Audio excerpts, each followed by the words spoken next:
and welcome to another Farm Fresh edition of W.A.N.K, the weekly AEW News Kick. I'm joined, as always, by Patrick. Hello, Patrick. Yeah, moin. And Heath Slater's got kids, and he may just be one of them. Our sound engineer, Jack Griffin. Good evening, boys. How's it going? How's your week been? Wrestling-wise or in general? I mean, you do have lives outside of wrestling, correct? No, I'm good so far, yeah. Good. Yeah, no, I'm not too bad. Just been chilling. There's not much we can do with lockdown. So I've just been wasting any sort of thing I could be doing by just watching YouTube and binge watching Brooklyn Nine-Nine at the moment. It's a shitter, isn't it? Not Brooklyn Nine-Nine, the lockdown. Very good season, right? Very good show, yeah. Oh, coming off the back of last week, Patrick, you wrote me into a sensitive discussion about Tay Conti, so I've written up a list of things you're no longer allowed to talk about until future notice. Are you ready to hear them? Why? Just for banter. Okay, then just go for it. I'll do it Number anyway. 1, Marty Scurll. Number 2, Brandy Rhodes' racial identity. That was actually a topic you and I talked about a lot. Number 3, Chris Benoit's WWE Hall of Fame eligibility. What? Number 4, world events between 1939 and 1945. And number 5, any part of Tay Conti below the neck. So if she has a match where she just headbutting, then you're golden. You're the guy to come to. Okay, so I just say she's maybe she does thumb wrestling matches also still. It's below the neck, unless they they lock up with their hands up in the air and then bring them down. For the first part of that, you can talk about it. And if you break it, I'll get a buzzer sound, but we're low budgets until then. I'll just make a really high pitched annoying sound. Wear Marty Scurll. That's the buzzer. That's the annoying sound you can look forward to. Am I at least allowed to wear the villain's merchandise? I mean, you do what you want in your own time, Patrick. I believe Jack's got that shirt as well. I mean, here in our nice, because we have a video chat also open at the same time. So yeah. Good. Anyway, let's get started. I'm not going to hold on to rules because I'm on to wrestling matters now. Now Patrick's been reprimanded. I'm just messing with you. You know that, right? I am still going to make that sound if you mention any of those things, though. Okay, that's good. So let's come to, it makes sense to go in chronological order. We will talk about all the other matches from Hard to Kill later on, but we'll start with that main event from Hard to Kill. Did everybody watch it? I did, yeah. Quality match, wasn't it? It was. I thought he could have gone on for longer, but I've really enjoyed it. And I really enjoyed watching actually the opponents, because obviously I'm familiar with Kenny and the Good Brothers, but I actually enjoyed watching Moose, Rich Swann, and Chris Sabin a lot more, because I'm not too familiar with them. And boy, that Moose is just an absolute unit. I was just saying Moose is the real deal. I when I was watching that, I was literally thinking, what's Jack going to think of Moose? Because I've followed Moose since Ring of Honor. I was really big on him during Jay Briscoe's title reign, was when I got really into Ring of Honor, and I remember seeing Moose there. And it boggles my mind that no one at WWE has kind of tried to snap him up yet, because he is a Vince McMahon wet dream, isn't he? He's even got the football experience that Vince looks for. Right, and also he would be perfect tag team with Titus O'Neil, because they have the same size and everything. Because they're both big, bold black guys. I've got to write another thing for Patrick not to talk about. No, because they have the same size and everything. This would be perfect. Should we throw Apollo Crews in there as well? No, Apollo Crews is smaller. That's the thing. Oh, dear me. Okay. Well, yeah, no. Why don't I go, seeing as Jack's the one who's new to these, what did you already said what you thought of Moose. What did you make of Impact World Champion Rich Swann? In fact, first off, I will just explain, because I realised I'd have to provide context for a few of what's going on Impact. Rich Swann is the Impact World Champion, because it used to be TNA, the show, then it turned to Impact, and they made the new Impact World Championship. Moose is carrying around, you will have noticed, the TNA World Championship, but that's sort of like Brian Cage carrying around the the FTW title. It's like not an official title. He's just kind of carrying it around, calling himself the world champ. But it did make me laugh that Chris Sabin was just sat there like odd one out, the only one not wearing a belt when everyone else was facing off. We've already said what you think about Moose. What did you make of the world champion Rich Swann, Jack? Yeah, so again, this was actually the first time I'd seen him fight. I was impressed. I thought he looked like a good world champ. He just looked like world champ quality. When you compare him to Kenny, obviously you can tell that Kenny's got the more prestigious title on him. But like when you listen to the commentary as well alongside it, obviously it's a very impact bias commentary team. Obviously when you've got a guy coming over from AEW, obviously they're mentioning that and how big deal it is. But I like the way that they're really proud of Rich Swann being a champion. And I think he really did. He didn't look out of place in that match. It didn't look like, we've got Kenny, who's like the GOAT, pretty much, the greatest of all time, or at least arguably the greatest at the moment. And obviously, Good Brothers, just sensational. I thought Rich Swann looked like a legit champ. I thought he looked really good. I'd like to see him cross over for potential AEW matchups in the future. I think that'd be really good. And yeah, and I felt a bit sorry for Chris Sabin because obviously the original match was Rich Swann and the Motor City Machine Gun, so it would have made more sense. Alex Shelley got injured, but I did love the promo, how they it added to the drama of it, and that's what good wrestling companies do. And I thought Rich Swann worked really well with Chris Sabin as well, as this kind of stand-in for Alex Shelley. Before we move on, good match for you, Patrick? First of all, we're allowed to say Rich Swann, but not Muddy Skrull. Strange. What did Rich Swann do? It was a great match for me. Huh? Whoa. What did Rich Swann do? I didn't hear about this. Don't you know the story? Oh, also you said Marty Skrull. Sorry. Go on. No. Didn't you hear the story where he got kicked out of 205 Live or WWE in general? I vaguely remember there being something. He beat the shit out of his girlfriend and got arrested for it. That was it, yeah. Mm-hmm. I think. To be honest, rightly or wrongly, beat the shit out of it. So. Yeah, it was allegedly. So I don't know. Like I said, I don't know. He was. It was investigated by the police, but I didn't follow it. Like, to be honest, I'm not following these things, and I'm like, shit, they should get their shit together. And it seems they have gotten their shit together. He did. So if that's fine, then I can watch him wrestling. He's a good wrestler. Rightly or wrongly, sexual stuff is treated differently in, I think, wrestling and the wider world in general. I mean, Steve Austin is one of the, most revered champs of all time, and he was, pretty much openly beating the crap out of his wife for years. So, wild champion, and nobody gave a shit. So it's not right, but that's how the cookie crumbles. Onto the match though. What did you make of that? Yeah, like Jack also said before, very good. I liked that it was hard hitting. Definitely, there was a little NJPW note style in it. Also, Kenny was very, very hard, but also he got some really hard. Like one clothesline from Moose was extremely hard. He did a complete backflip. Then it looked. Really hard. I remember that. I remember the spot you're talking about. It was fantastic. Yeah, and also how's it called? The moonsault from. Double moonsault, like you're doing the moonsault, yes. You're holding on it. It's a somersault. Oh, the Spanish fly. Spanish fly, Spanish fly with a guy like clean, the statue of Moose. That was great, really. That there were really nice things shown. Like also, it was a close match. Definitely, you couldn't see who would win. I knew who would win. Yeah, you could, but you couldn't. But there were times. There was No, it wasn't. You're right, and I do remember one specific instant where I was like, he could win this, where he went for the pin, and not when you actually believe it's going to happen, but when you're like, maybe, that little inkling. It did come in, and they were really good with that, and they were really good respecting the Impact wrestlers as legit guys as well, not just squashing them a bit. Yeah, that's actually the thing, or that's definitely the thing. What I meant, or what I mean with it, that there were some moments you're like. They could actually win that. And I liked also the win in the end was clean. It was not cheated from Don Callis or so. Exactly. That was also very good. Like you said, it's very respectful for the Impact guys. Then, that was a great match. I know also Moose for a longer time. I've seen him. I'm like honored of watching sometimes Impact or so when they rebranded it from TNA to Impact. They got a lot of free stuff on YouTube. I watched always along a little bit on it. This is also where I know Penta from.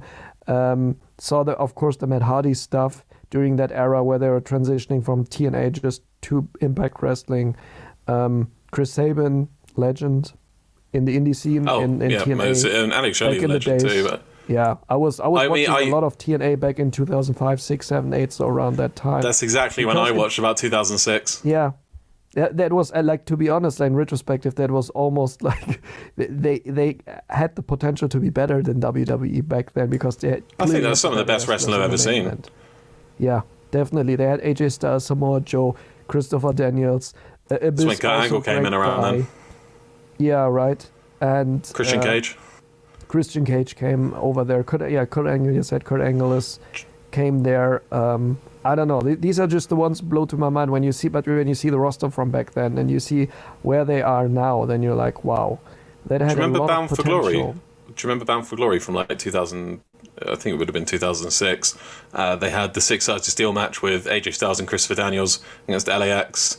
I think Christopher Daniels taking the fork in the head, and and then Conan was on the outside choking one of them out with, I think, choking AJ out maybe with a coat hanger or something. That was the Detroit street fight or something between Rhino and Christian Cage as well, which is obviously a big blow off from the WWE. It was good stuff, and he was in his prime then as well. And that was also the. And Sting, I'm getting so excited. Sting was back there. I'm slapping the table. I'm so excited. That was the first. I believe the first Kurt Angle Samoa Joe match as well. After kind of Kurt showed up, and then they had that kind of iconic moment where he showed up in the Impact Zone, and one of them headbutted the other. I can't remember which. I think Kurt headbutted Samoa Joe, confronted him, headbutted Samoa Joe. Samoa Joe goes down, and then he just pops up behind him with like blood streaming down his face, and it's just like it was one of the iconic moments in TNA for me. And yeah, I miss it. I miss those days. But let's get on to the show we're here to talk about, and that's AEW Dynamite. We started the show with Dark Order against Chaos Project and TH2. I just had a nice long riff with Patrick about the glory days of TNA, so I'll come to Jack first. What do we make of Negative One's birthday celebration and the ensuing match? I literally don't even know where to start with this one. Let me break it down, because there was things I loved and things I hated. Which should I start with? Which do you reckon, love or hate? We're all about the love, so let's go with what you loved about the match. What I loved about the match, okay. The relationship between Hangman, John Silva, and Alex Reynolds in the ring is just incredible. They work so well, and jumping the gun, but the finish to that match was just unbelievable, where Hangman comes over with the buckshot lariat, and then was it John Silva? John Silva comes over, holds so was it Pentako in position, and then Alex Reynolds comes over and takes the pin. And I just thought that transition for all three of them was just beautiful for me to watch. And yeah, I just thought the Dark Order recruitment specialists are low key one of the best technical tag teams. Yeah. They give FTR a run for the money in terms of technical wrestling. Yeah. They work really well, and I loved Hangman in that match specifically. I just thought it was just watching it was so fluid. And yeah, so the match in general I enjoyed watching. And I'm really starting to enjoy watching TH2 as well. It's just a shame. Also, in the match was Luther, and that's one of the things I hated. Firstly, who decided? I'm shocked. Who decided to give that guy the mic? Because that was some of the cringy I wrote stuff. down his. I'm sat here thinking, well, maybe he's better on the mic than he is in the ring, and then he gets on the mic, and he's equally as bad on the mic as he is in the ring. Honestly, it's like so for me, obviously, the whole thing was the beef between Luther and Negative One. So Negative One could get away with saying that stuff on the mic, saying, you look stupid, like, well, that's because it's funny because he's a kid. And, you know, he, like, for a kid, that's good promo skills. Luther then coming back at it, Luther's, like, brought down his, like, age on promos down to Negative One's age, and that's just cringy to watch. Like, I think Luther counteracted Negative One's, like, call him stupid just with the same shot, saying, yeah, well, you look stupid. And I was just like, oh my God, am I actually watching this? And I was Gross, like, this... Yeah, and I was just like, this is awful. And it was such his voice is higher than I thought it would be. Yeah. So it was like, his voice is a higher pitch. And yeah, so for me, in terms of positives, the actual match itself, loved the chemistry between Hangman and John Silver and Alex Reynolds, and even TH2 and Pentako looked good. Hey, what a surprise, Luther! That guy should just. I'd be interested to know how much AEW are paying him, or if he's just getting away with it for free, because they can't be paying him anything because he doesn't deserve any sort of money for his input on this show. That's me. I hope we get a modicum of success and we can get him on one day. It'd be brilliant. We'll come to Patrick now without talking about what happened after the match, because we'll talk about that in a minute. What did you make of the match? And I also want to pose you the question, are Dark Order face now? I mean, after that opening segment where, they're getting the pops from the crowd and obviously the heel team come out and they're cutting a promo against a very established heel team, can you not now say that Dark Order are a face team? Did we talk about this last week? Maybe that we did, and I was the only one that was. I was the only one that maintained they are now face, and you guys were like they're not. They're not quite there yet. But I think I'm doubling down after this week's segment. Yeah, and that's a good point. Definitely, they actually came out of the face tunnel because the good guys come from the right. The bad That's guys a good from catch. the left mostly, and yeah. That was interesting when I saw it. I was like, okay. I read that also once online, that it's like this, and then I paid attention to it. They were also clearly, because they had the boy with him, they had Hangman with them, what was the other? The Chaos Project then, and TH2 coming out. They were clearly attacking them. Who were also, very heel, Yeah, very heelish. So that might be a good point. So to see how that develops in the future, we'll talk about later about the outcome of the match. But completely agree with Jack. Kudos for the gag. That was perfect, on point. I don't know what Luther is there for. He even botched for somehow. I don't know if the table was supposed to break with a cake on it where his face landed in, but it looked really weird, like how he was landing in it. And I don't know. He didn't land in it properly, and then he just shoved his own face into it. Yeah, right. And then he was hanging there like really cringy in the back, hanging there like, oh, like I saw it just in the back. It was just in the background. He looked weird, like, this guy, and he botched also some moves, and that was really weird. But come to the good things. What I want to add to Jack's points also is, I don't know which, I was just thinking all the time what move this was. So Alex Reynolds was on the back of Hangman and John Silver on the back of Alex Reynolds, and then they did. It's not a back body drop, but just like they're dropping to the back with them, making this pile of people dropping on whoever was on the ground. That was really good. So they had some comedy elements also in it, what I liked, and like Jack also said, like the finish was, or I don't know if you, Jack, but the finish was awesome. Like this combination, how they call it again, Silver and Reynolds. Always doing, plus the buckshot lariat that was so like smooth and in just one flow. Was really good match. AEW need a trios title yesterday, don't they? After seeing those three tag together. I'll add a couple of my points to it. For a bit of the match, Pentako was beating down John Silver, and this is what I'm thinking about the other week when Snoop Dogg pins Pentako pretty much clean. It's like, this is the knock-on effect now. Now they can't have these matches where Pentako is taking initiative, because now it's like, oh look, there's John Silver getting beat down by the guy who got pinned after a splash / knee drop from Snoop Dogg. Do you know what I mean? Now it's hard for me to take Pentako seriously, but I don't know. Maybe I'm the only one that thinks about the continuity with these kind of just fun little crossover spots, but. Yeah, I've written down here, John Silver reminds me of Alan from The Hangover. Does anyone else see that? Like when he's like, oh, you're so great. It's like how he's like obsessed with Phil in The Hangover. How Alan is. It's like that's. I see you laughing, Jack. Do you? Yeah, no, it was the part when obviously we'll get to the end, but just when he was talking to Hangman, he's like, you're just so good, and I love your hair. You're and so like great. Just doing a point. Like, you're so great. You're so handsome.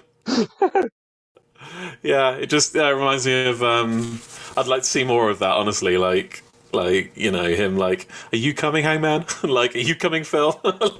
like a sort of not ripping it off, but kind of just him, kind of like being weird and fanboying over Adam Page. Anna. Yeah. Anna. Okay, and that brings us to the end of the match with the... I thought this was hilarious. How they were... We're expecting him to say yes, and then the music starts playing and the banners drop that said he said yes, and then like this marching band starts coming out. Yeah, and can I just add, yeah, they had the people coming out of the tunnel, didn't they, with the cowboy hats on and stuff coming out to celebrate like dancers, and then Stu Grayson's just there like, no, go back, no. Like, it was sad because he didn't join, and it was brilliant at the same time. It was fantastic. But his reason also for not joining, he said, was also completely legit, that he said, I was once in a group and it didn't work out well. That's nice continuity, I like it. Yeah, really, that's a really good continuity, and yeah, and also, like, I think Will Hobbs was one of the guys in the band. Like, I think they used some wrestlers in the band, because I saw a guy, he looked like Will Hobbs when... Yeah, I know, you talked about it, the 2 weeks or so before he turned heel and joined the... Powerhouse. Yeah, right. Before he became... Because there was a black guy with white jeans on it, or like stained jeans on it, and it definitely looked like him completely from his body, like he was built and everything. I was like, okay, that's cool if they're using the talent that's not on TV right now just for this fun. That was really cool. Yeah, that was hilarious, really. There was a Chris Jericho versus an MJF promo written down here, but I truthfully don't remember much about it, and obviously wasn't much for me to write down about it, because all I wrote down is MJF is definitely trying to break up the Inner Circle, which he is, let's be real. We'll skip through to Tony Schiavone had a segment with Sting and Darby Allin. This was much needed for me, although it kind of didn't really... Again, it just felt like the bare minimum. Let's come to Patrick, who was nodding away. Yeah, that definitely, it had the right start, and he started talking, and they had an interaction, and then after two sentences or so, they got interrupted, and they said, yeah, it was just really, really weird and not very awkward. Well played out. Yeah, awkward. Yeah, awkward is also, because they had the time. Why not explaining? You don't need to explain. Just build up something. There's no build up except sitting there looking at each other and having the same face paint. So I'm a little lost. So last night was the announcement that they're having the street fight on Revolution, and it probably will be a cinematic match. But I like to have more build up. I don't know when Revolution is happening. I think middle or end of February again. There's still, of course, some time until then. But they should have just come out with a little more, because Sting now is just an attraction for viewers, I guess, to announce that he's there, instead of building something with him that people are really tuning in because they want to see Sting and the build-up that's coming next. So that's what I think of it. Well, yeah, if I can just go point by point on this. Tony Schiavone came out, introduced Sting and Darby Allin. As I say, I thought this was much needed, and I was relieved when this was happening, and it just didn't pan out. He asked Sting for some kind of clarification about what's been going on, and Sting just said he sees a lot of himself in Darby, and that was pretty much all he said. And then Team Taz interrupted, and they were very awkward, and there was a very awkward silence after Taz talked, where everyone was just staring at each other and no one it seemed like they were ad-libbing a lot of it, and then everyone just started shouting, take it to the streets. Like, at least three of them said that, and it was like, including Darby Allin, which didn't, and no one actually announced a street fight. Everyone was just like, oh yeah, we'll take it to the streets. You want to take it to the streets? Yeah, okay, we'll take it to the streets. Like, it was comical almost. Jack, thoughts on this segment? Yeah, completely the same as what you guys have already said. What I wanted to add, though, just as a completely different point, is anyone else like so done with this feud now? Like, I thought Brian Cage Darby match for TNT title was that, and it just feels like this feud again is dragging on. It's the feud that never ends. Yeah, it's like, what are they going to do after the street fight? They're going to have Will Hobbs and Ricky Starks versus, I don't know, Darby and someone else. Like, you know, it just, in a I don't know, like blood and guts match again. Like, it just seems this like. This is what I mean about how I just don't know when this. Yeah. Match, I don't know. Yeah. I don't know the key points in this match. I don't know the peaks. I don't know. It just feels like in the storyline they've got this group of people, and then they managed to do one match, which, like, okay, it made sense. Like the TNT title, like this felt like it was building up, and then you thought, okay, that's the end of that feud. Sting coming out, we're going to get a little bit more clarity on that. And then when I heard Taz's voice again, I was like, not again.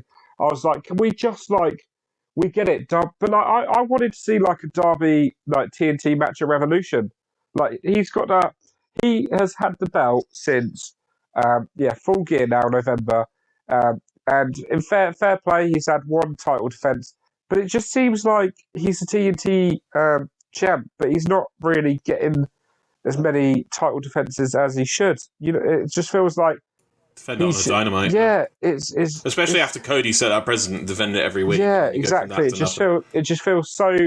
I know I was really hyped to see Darby as TNT champ, but I just feel a bit unsatisfied with it at the moment because you're not really seeing him actually defend it often. That Brian Cage match was obviously good, but it did have its faults. And now, okay, great, Revolution, we're going to get a street fight, but let's be honest, the main attraction for that fight and the reason you're going to get a lot of people who weren't originally going to pay for the match or pay for the pay-per-view, but are now is because Sting's in it. They're going to want to watch Sting. So again, and I mentioned it last week when we did our review, the attraction gets taken away from Darby and now is back on Sting.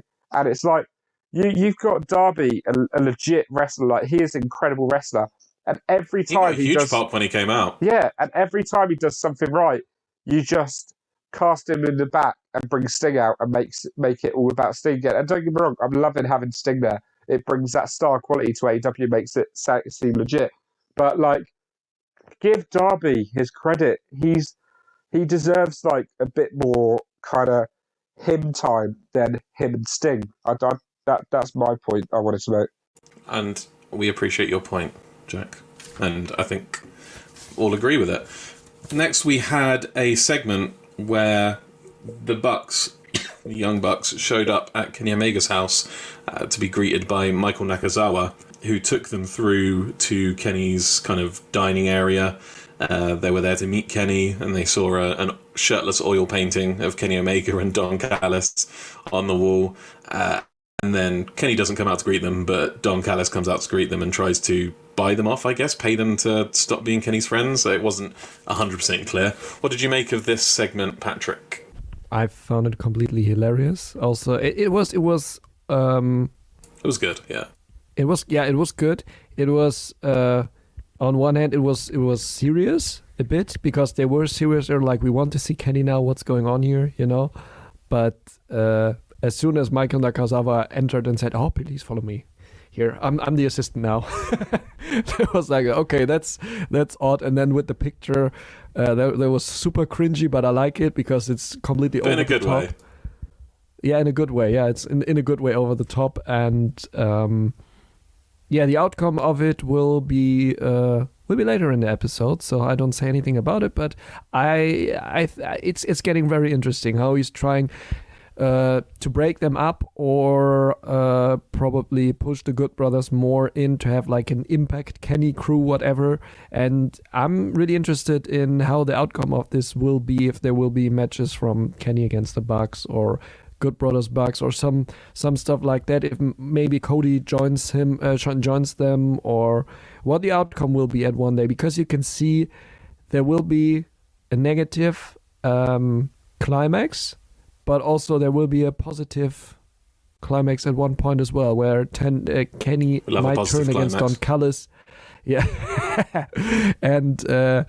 And everything will fall apart, or it will be revealed what his plan was, whatever. So I'm really looking forward to it. They're building a nice storyline, and that was very fine. That fabled long-term storytelling, isn't it? This segment did have my favourite quote of the night in, which was, "Nakazawa-san, take Marvez to dungeon." And Marvez was like, the dungeon? He's like, it's just a wrestling workout room, don't worry about it. He's like, the dungeon? I vote to make the name of this episode "Take Marvez to Dungeon." It was brilliant, and also approved. Yeah, also the Young Bucks calling Don Callis Uncle Creepy got a laugh out of me. Jack, good segment, yeah. Yeah, good segment for me. Not too much to add from my part, but Don Callis is just the perfect heel at the moment. And I just love the way they're working with him. That just to reiterate what Patrick said, you can feel the tensions brewing, you can feel the tensions rising. You can tell this is going to have bigger stakes as we keep on going through. And I'm just enjoying the ride. The segment was really good. the kind of relationship between Bucks and Don Callis. You can see that Don Callis is trying to take charge and trying to push Young Bucks out. And yeah, I think it's got a really good potential. I'm not too sure how it's going to end, but that's also quite nice. Like a lot of these storylines, you can tell how it's going to end. And this is just nice because each week I'm just enjoying seeing what happens next. And each week there's a more creative stance to it. And yeah, I just think it's really good. Yeah, it obviously ended with the Young Bucks super kicking Don Callis in the face, which comes back to bite them later on.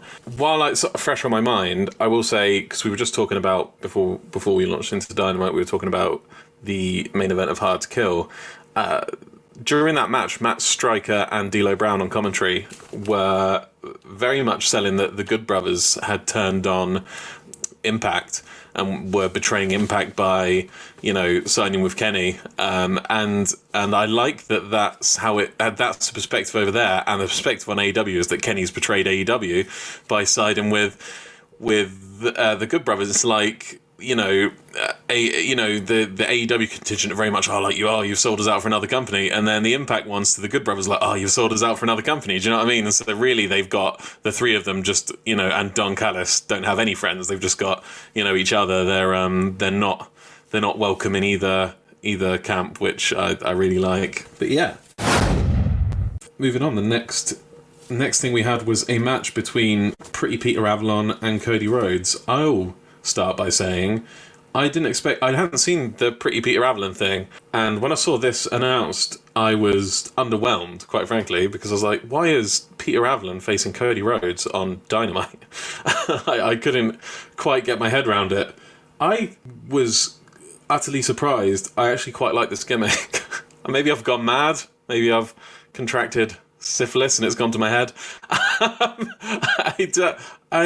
I think it's hilarious because he's ass ugly, isn't he? That's the joke, obviously. So, there's so many creative spots for that. I mean, I don't want to jump the gun to the finish, but obviously they used the gimmick in the finish in a hilarious, creative way that I've never seen before.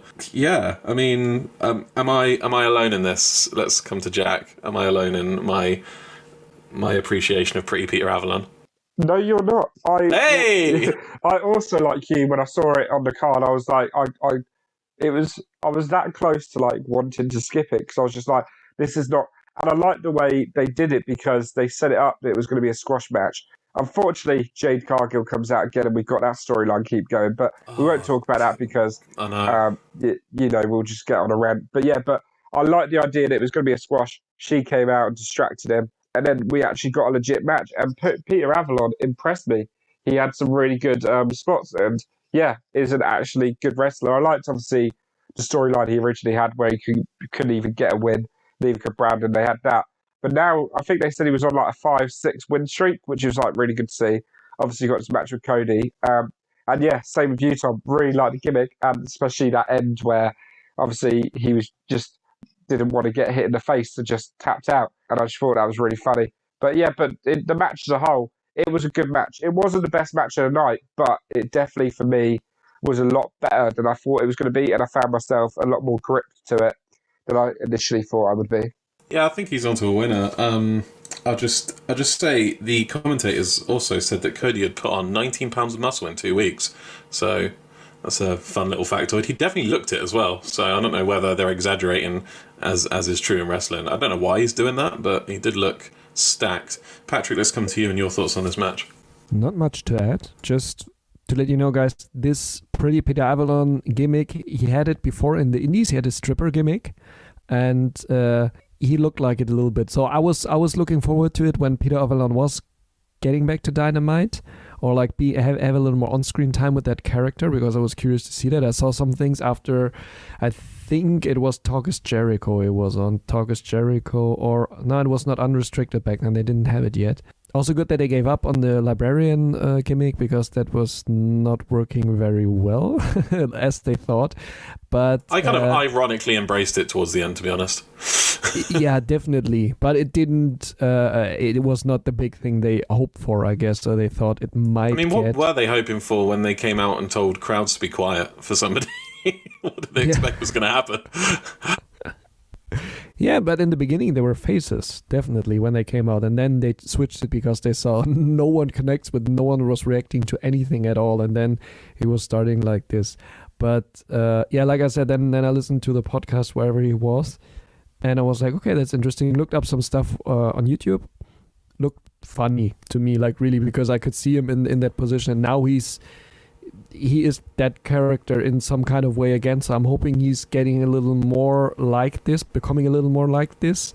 Because like you said before, I also liked the touches they gave it, like in the end or so, how he tapped out. It can be a good gimmick, can be a better gimmick than Librarian, because also Peter Avalon showed now that he can wrestle. Although you have to contrast, you pointed out that the commentators said that Cody gained around like 19 pounds or so, and then you have Peter Avalon on the other side. Is like what we call in German, he is a chicken breast. He's completely like he doesn't look very trained or very stacked or anything. So that was a nice contrast that they gave. Like, what was the match length, like 9 minutes or so, that they gave him this time that he can also show himself a little more to the audience. Can I quickly add something before? Yeah, go for it. Well, just whilst it's fresh in my head.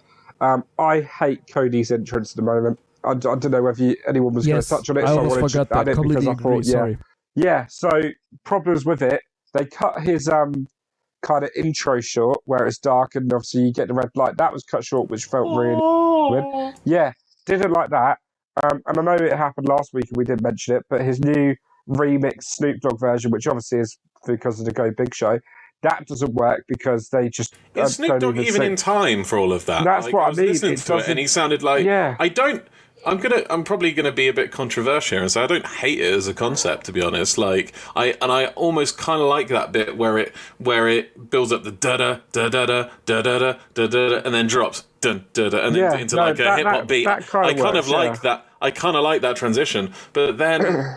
It just Snoop doesn't even sound in time for a lot of it. It just sounds like they just got him in the studio for one take. He was like, just do that. Like, and also I thought the chorus sounded different to how it normally did.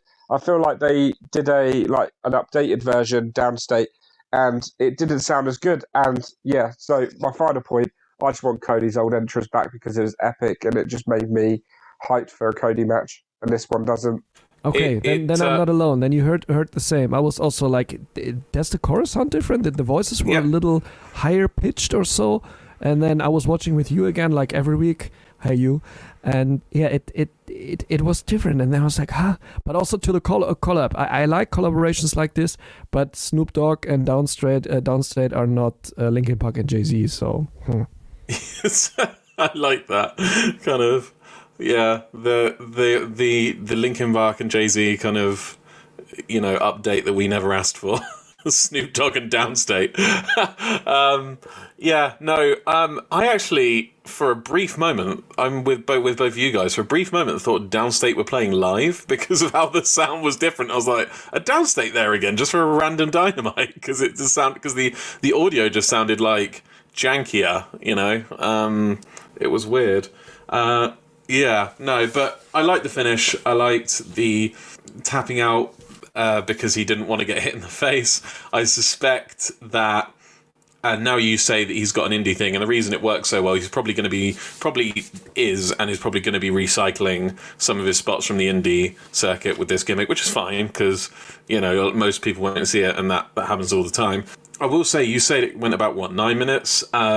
When you look at what happened with the last match of the night, I'm starting to think maybe some of this kind of no squash match policy might, be backfiring on them a bit with not just this week's, but some other recent weeks, how quickly they've had to wrap up the show because they've been short on time. And then I mean it's all fun and games this match, but then when the main event gets cut short and then you look back and do we really need 9 minutes of Peter Avalon? Do you know what I mean? Is the only thing. Yeah, I agree. I agree because obviously I know we'll touch on it later too, especially when it comes when it comes to the match we're talking now after it, which was way too short in that context. So, but we can talk about it later. Okay, next was FTR and Jurassic Express had a promo. FTR are apparently the number 1 ranked team, but how?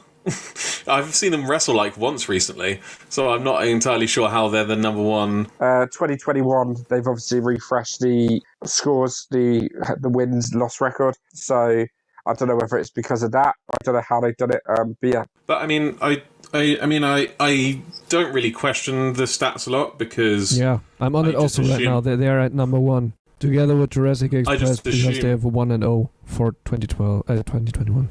I just assume that a lot of these take place on Dark, but I don't think FTR wrestle a lot on Dark, do they? I think they're kind of too big for Dark, if it were. But yeah, I don't actually remember too much about this promo. It was just, I think this was just setting up Jungle Boy versus, is it Dax? Dax Harwood next week, I believe, in a singles match, which will be fun to see. I haven't seen Jungle Boy in a singles match well, he is the one that can hang out of them. It's gonna be good. I'm actually really looking forward to it. Because obviously we know FTR are a really good tag team, but I know I haven't seen them wrestle in singles. So yeah, and obviously Jungle Boy. I haven't seen it. Yeah, Jungle Boy is obviously a really good singles wrestler. So I wouldn't be surprised if Jungle Boy actually gets one over here. And just to add to this feud a little bit as well, it'd be really good. But I think it would be like a quick finish, like a roll up or something, and then you'd have Dax like spring right up and just be kind of flipping out as Jungle Boy kind of rolls out of the ring to his kind of.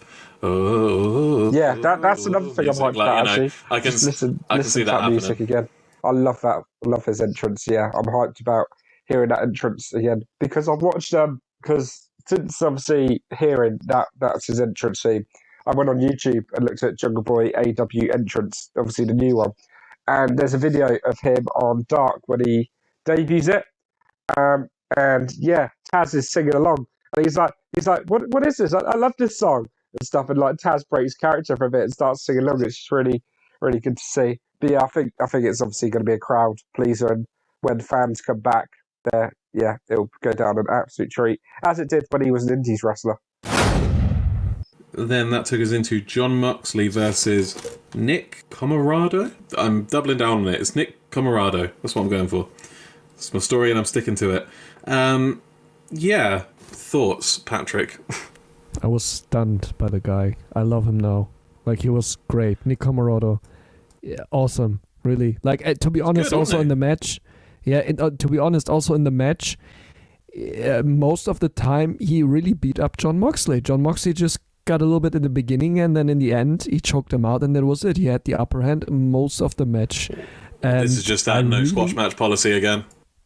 Yeah, but I really liked it. It was also a really good showcase of this guy. I just looked it up quickly. He was on Dark in October 13th, first time. So he was a few times on Dark before. So obviously, like I said before, I didn't watch it in the last months a lot.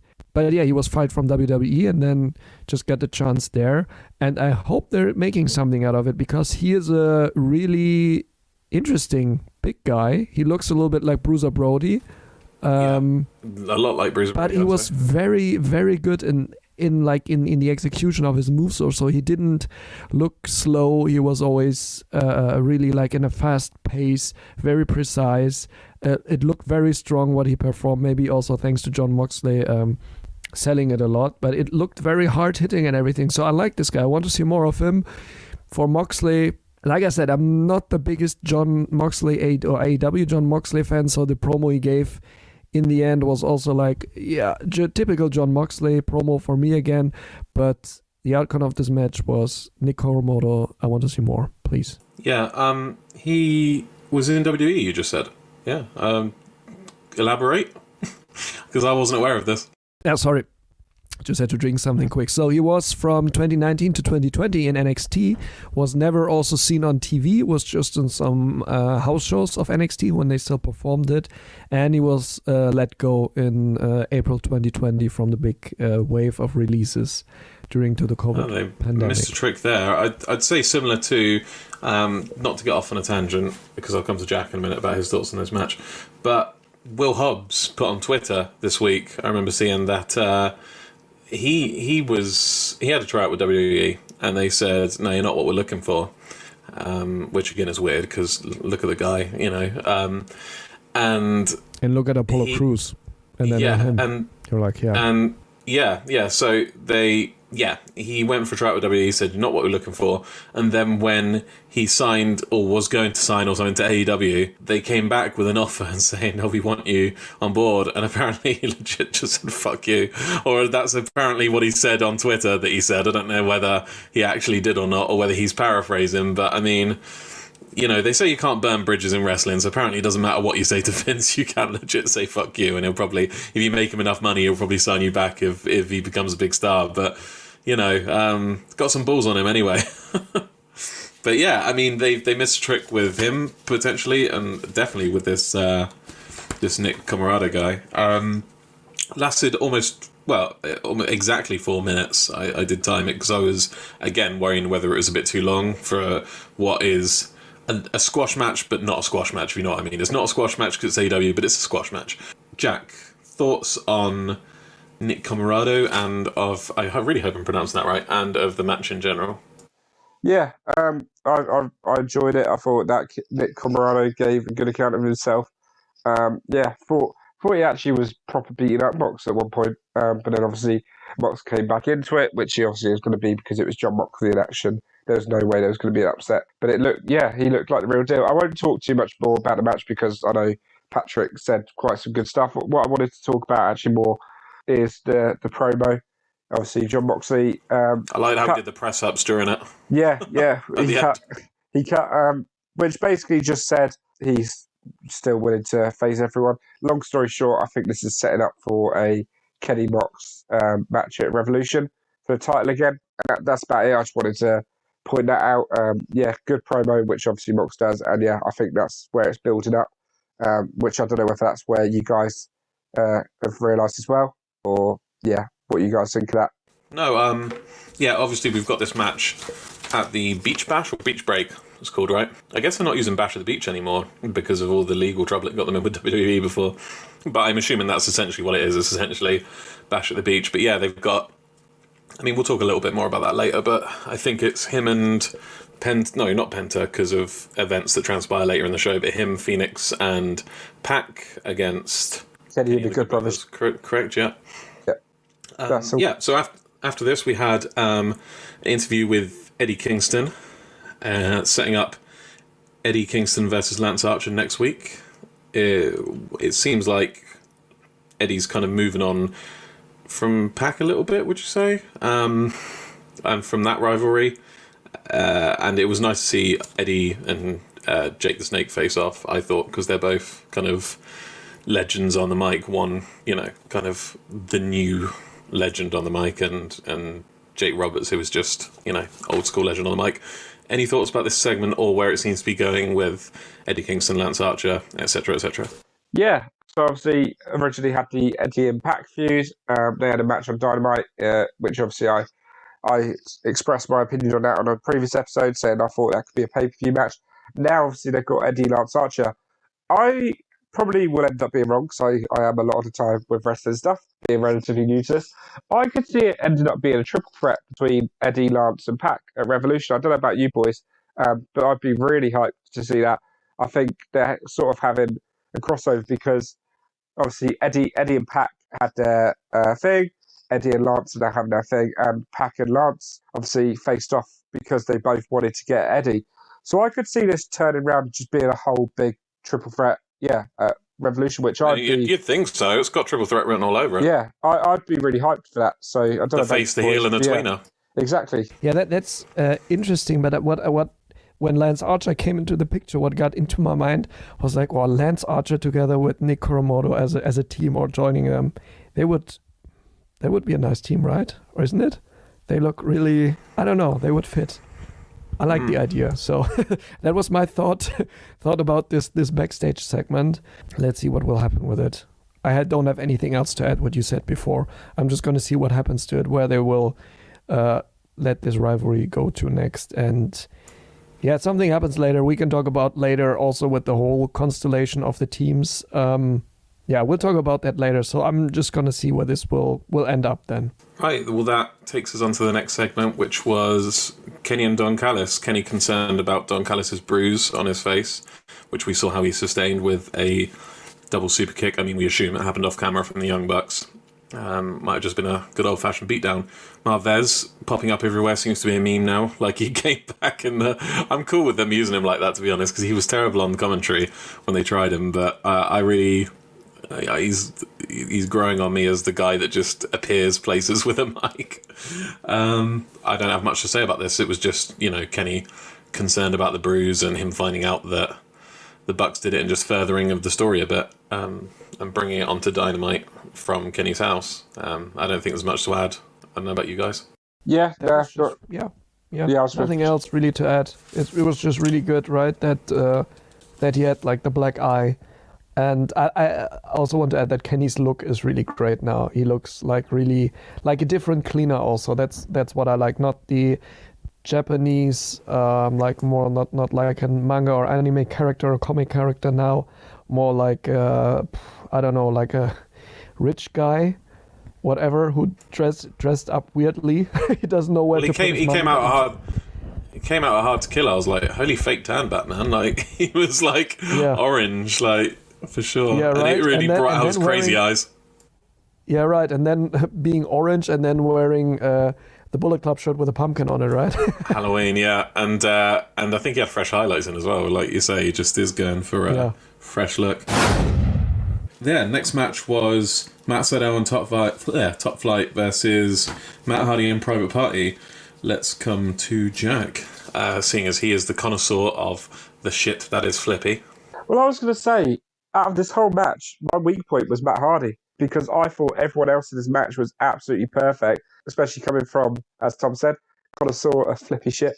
I love my flippy shit. And I thought Matt Sydal and Top Flight looked wonderful together. I thought they worked really well, had really good chemistry. And yeah, Private Party, I've loved since first saw him. And I thought they looked really good. And yeah, Matt Hardy, for me, just looked a little bit slow. And obviously, he's not that guy anymore, you know what I mean? He can't really do the flippy shit, so he looked a bit out of place for me. But obviously, I get why he's there because of his whole storyline, Private Party. The key thing for me in this match was the kind of turn. I mean, obviously, I'd probably say they're probably a bit tweener now, Private Party, because obviously they were originally face. But with I think this was a heel turn. That was it. The whole scene. And I'm trying to remember it now. Was it Mark Quinn was up on the ropes? And Matt Hardy gave him. Was it the? What was it? Someone tried. No, Matt Hardy wasn't even involved in it. I think that was. Was it Isaiah Cassidy? Yeah. Yeah, it wasn't even I think that was the key point from it. Is that it's not even Matt Hardy's kind of active influence now. It's just they've literally come over to his side. That they're taking initiative to do these heel things themselves. Isaiah Cassidy got up on the ropes and hit somebody with a chair. That was it, yeah. And then Mark Quinn was looking at him like, oh, should you have done that? But then a smile came across Mark Quinn's face, yeah. That's it. And then, hit the shooting star press. Yeah, so it just... Yeah, so I'm all for it because the character they're going for, especially with this Matt Hardy gimmick, it works. But yeah, for me, a really good match, really enjoyed it. Matt Hardy was the weak link for me. But I love what they're doing with Private Party at the moment. And they get a lot more screen time, especially with this whole thing they've got going on in Impact now. I don't know whether we're going to touch on that later in other wrestling news, so I won't spoil it. But yeah, Private Party really getting some good TV time, and they deserve it because they're really good wrestlers. And we obviously saw that when they knocked out Bucks in the tag team tournament right at the start of Dynamite. And yeah, they've not been as in your face through since then, but I think this is where they're getting a good build now. Patrick, thoughts? Again, nothing to add. No. No. What I have to add is I think we can already go a little more into it because they were on Impact this week and Private Party with Matt Hardy, and they won the number one contenders match for the Impact tag team titles.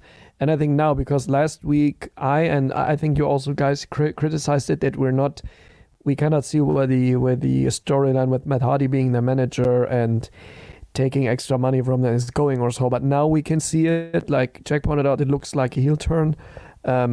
Matt Hardy, or storyline wise, it looked that Matt Hardy got them the title shot or the number one contenders match in Impact, and so it makes sense now. Really, also Matt Hardy was more the weakest link of the whole people involved in the match, but might go now like maybe more into a manager role with them. Like I like now, like this week was the week where I say, okay, now I like it. Before it was like, I don't know what this, and this week was the turning point for me. Okay, now I like it. First the Impact thing where I was like, oh, that's interesting. They're getting time there, and then this match, seeing them that they might become heels now. Matt Hardy also coming out to big money Matt and not broken Matt Hardy or anything right now. Also an Impact. That's that's a big signal where it's going now, and now I finally like it. I think if he's going to be big money Matt, he needs to change up his look, because he just looks like unkillable Matt Hardy or whoever for me. I think he should go with like a white suit and a cowboy hat, like and really kind of emphasize his southern drawl he's got, like he's kind of like an oil baron or something. Do you know what I mean? I'd really like that. like just Jeff Jarrett, looking like Jeff Jarrett or so with his skin. Maybe less, maybe not with like in the 80s. Not with the what do you call it? The little kind of skinny tie that Jeff Jarrett wears. Yeah, not bow tie. I can't remember what it's called. You know what I mean, though. Maybe not that kind of thing. Maybe a cross between old school Jeff Jarrett and $1 Million Man or something. Do you know what I mean? But yeah, I think he should kind of emphasize the richness, the big money thing, because he's calling himself Big Money Matt and then coming out in a kind of tank top. It doesn't do it for me. But yeah, I didn't think he was actually that much of a detriment in this match, because it was a 6-man match. Do you know what I mean? So if you're going to put these kind of guys in there in matches, these slow guys in matches, then it better be multi-man matches like this. If I had to be hypercritical, it was a good match. If I had to be hypercritical, towards the beginning of the match, some of the flips towards the beginning of the match did seem a little unnecessary. They didn't seem kind of like to have a point to them. Like I swear I saw at one point someone just do a backflip over somebody, and then there was no contact. There's a lot of that going down, and there was a pin botch as well. Someone went for a pin, but they weren't the legal man, so I think it was one of Top Flight. But they're pretty new to the scene, so and then I think it was Matt Sydal had to like pull them up and take the pin. But that's just me nitpicking. It was a decent match. I don't think it was my match of the night, but we'll come to that. We'll come to the match of the night. But yeah, all around a good match, a good high-flying match. I don't think any of us expect any less, and I do, as I said, think it was a straight-up heel turn at the end. Then we came on to an Inner Circle promo. Sammy still does not trust MJF. He's still very hostile towards him.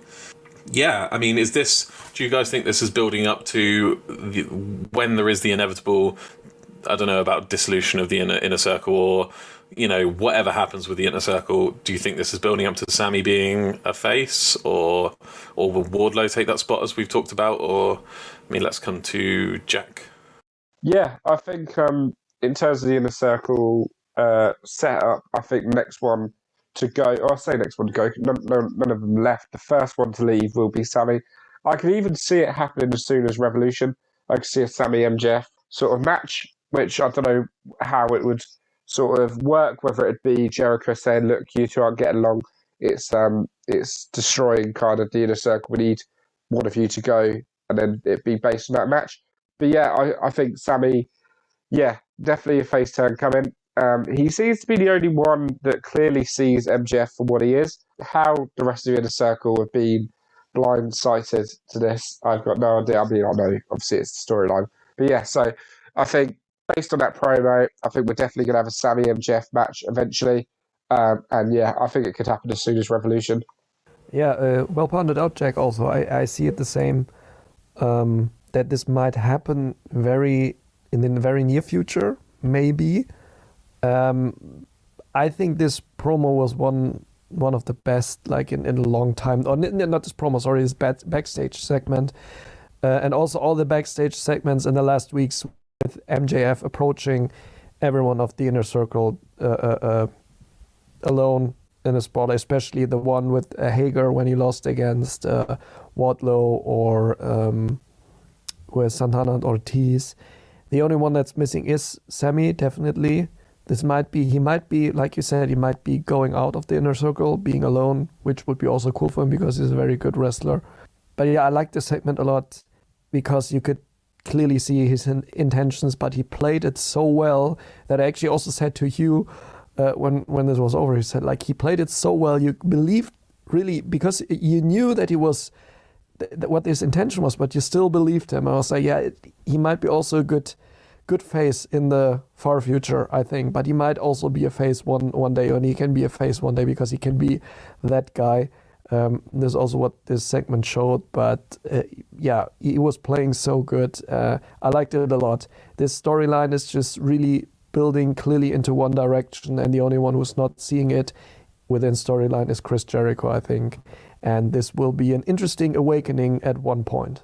Yep, agree with everything you said. The only thing I will say is that a Sammy MJF kind of blowing off steam match, I think, would be a bit derivative of what they've already had with Wardlow versus Jake Hager. I'd just like to straight up see it, just them not pussyfoot around it and just pull the trigger with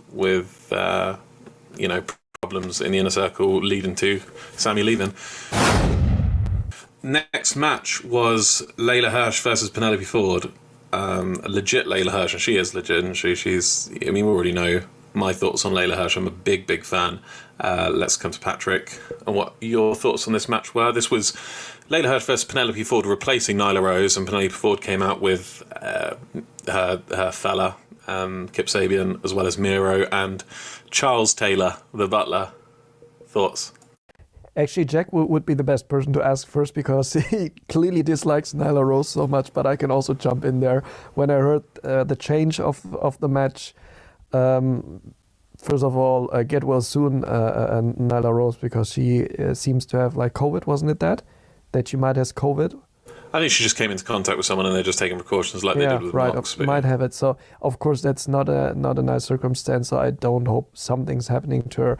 But this announced change that Penelope Ford will be up against Layla Hirsch. I was very excited for the match because Penelope Ford is also a little underutilized because she can still do more. She gets screen time, but she can do way more than standing there with Kip Sabian or Miro. Just be in this part, like she is really, really good. She showed that in the match as well as Layla Hirsch. I think we all agree that it was good from her. The match was great. It had some nice spots also in it.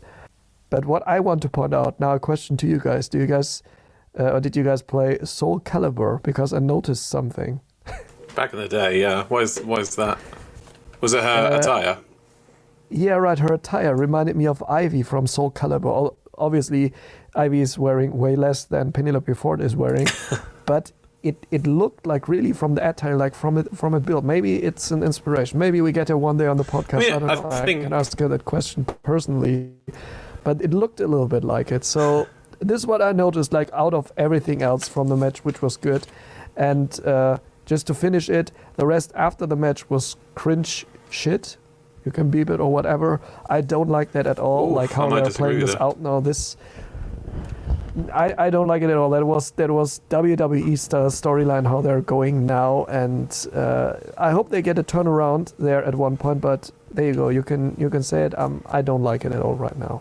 What you're just saying about Penelope's ring attire, I was just going to say, I think Hikaru Shida's most recent attire was inspired by Tifa from Final Fantasy VII. It was around the time the remake came out, was when she debuted that with the over-the-shoulder straps and the gloves. So I think they do that a lot. I have my feelings hurt a bit because I actually quite liked the after the match stuff. I'll come to you, Jack, and you can obviously pile on and tell me how wrong I am before I make my big case. What do you think of the match itself? Because we didn't really talk about touch on too much about the match itself. About Layla's, the wrestling, the in-ring action. Good. Happy that Penelope Ford replaced Nyla Rose. Yeah. Because obviously originally for me, seeing Nyla Rose versus Layla Hirsch, I was more excited obviously for Layla Hirsch. I think you knew that Layla Hirsch wasn't going to win, but it was going to be a match that showed again the quality she possesses in the ring.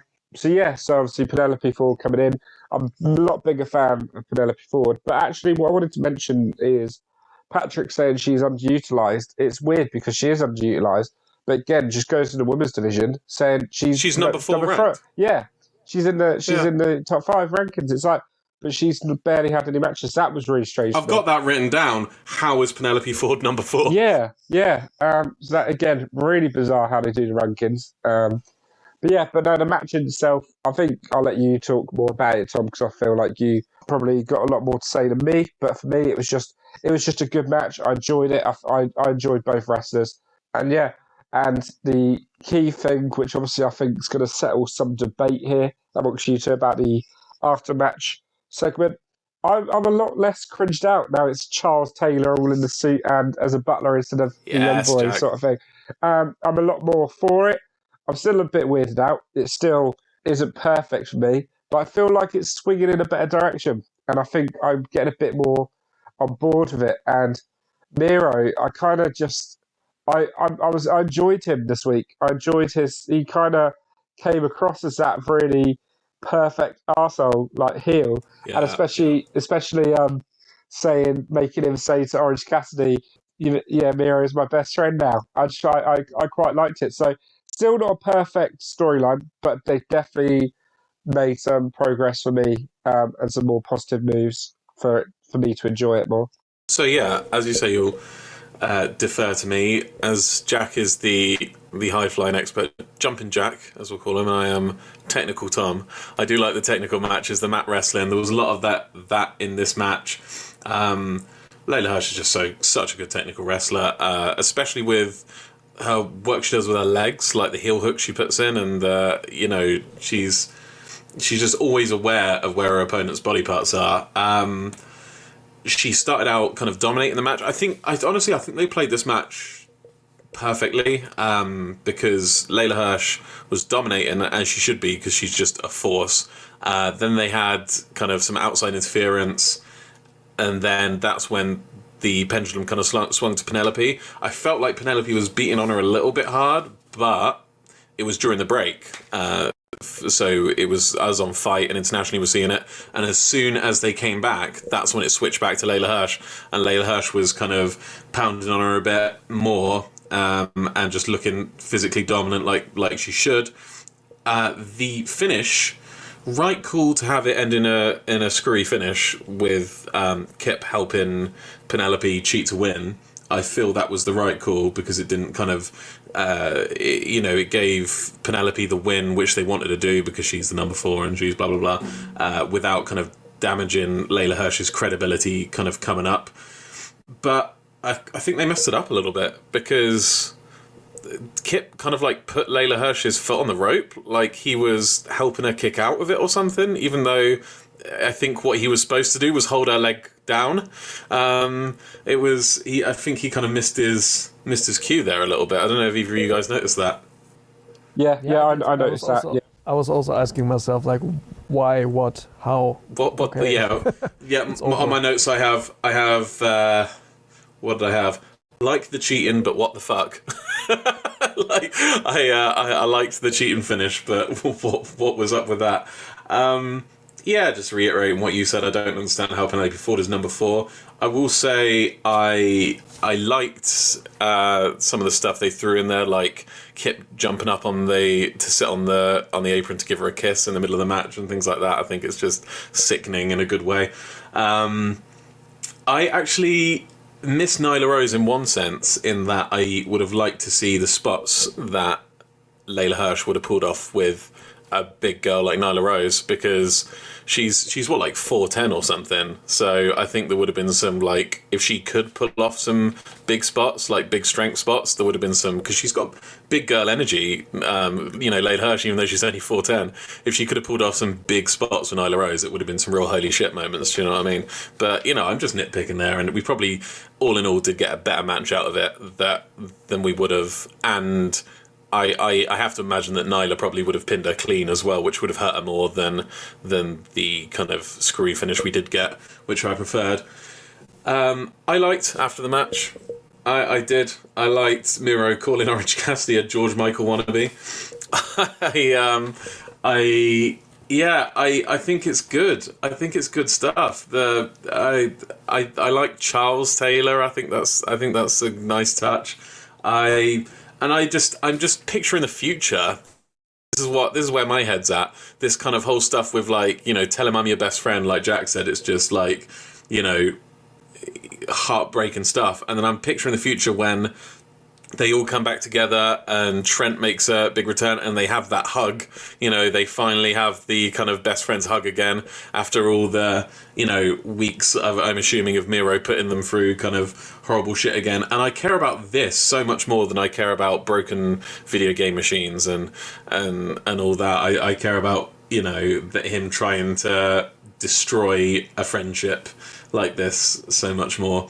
I will say one thing that did make me laugh was it was a weird call from a usually good announcer, because I think it was Excalibur said, imagine Miro's wife using Chucky as a footstool or something. Was a weird call. Lana he's obviously referring to. And then there was a long silence, and then JR went, that's weird. It was one of my favourite calls from JR. JR had a couple of calls I liked this time, and I was like, that is just... that. I feel you, JR. That was weird. Just summed up what we were all thinking. Oh, yeah. Would you like to counterpoint anything I've said, Patrick, about how much I liked it, given how you disliked it so much? It's fine. Everyone has their own opinion. It's good. Like in the end, I think we all agree that we are now looking forward what they are doing with this stuff. I'm not looking forward. It's to better than it was. Oh, I love a good wrestling wedding. No, I'm so happy this shit is over. It's a tradition. But yeah, it's a tradition. Yeah, okay. Maybe they are doing something different with it. So I also thought already, like, maybe when they're going to the altar, like the ceremony, and the priest is standing there, but the priest is standing backwards, so you're seeing the back of him, and then they're approaching him, and then the priest turns around and it's Orange Cassidy. I'm waiting for stuff like this. So really, and then he really takes the skin mask off, and it's Eric Bischoff. That was what happened, right? Yeah, that would be nice. Yeah. Which wedding was that? Was that Stephanie Triple H, or was it Billy and Chuck? I think that would be a little too early. Steph and Triple H, I think, was during the Attitude Era still, or end of Attitude Era when he was. I just remember there was a wedding where there was a minister and he took a face mask off, and it was Eric Bischoff underneath, and it was a really good mask, and no one really noticed. Okay, yeah. Then we went into Kenny Omega and the Good Brothers attacking Penta. Again, I was wondering why specifically Penta. I don't know if he's got an injury or something, but out of all because obviously their storylines have been crossing over and it's getting a bit convoluted now.